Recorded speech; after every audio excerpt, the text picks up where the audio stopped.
yes. I'll be in touch. And you'll read our complaint? Oh, yes. I have it right here.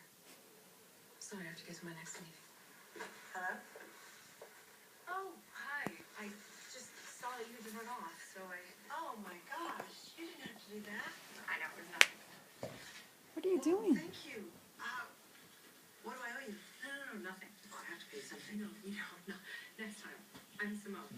Alicia. Our manicure. I know. It's so strange. What? They built this big hotel up here. So are you here for vacation or something? Oh, no, work. Oh, you? Oh, my husband's here for work. What You is are probably it? aware that he's here to meet.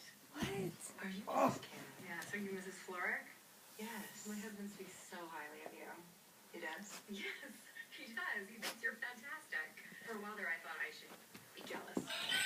Oh, you did it! You did it! Good job! Oh! What? What? What is it? Oh my goodness. Oh. I was so sorry to hear about your husband's friend. The one who's dying. Who's that? Oh. You want it to stop? Okay, let me have it. It was lovely to meet you. Oh, good job. You did it. I don't know if you like it or not. Because you bark at it and now you're prancing away.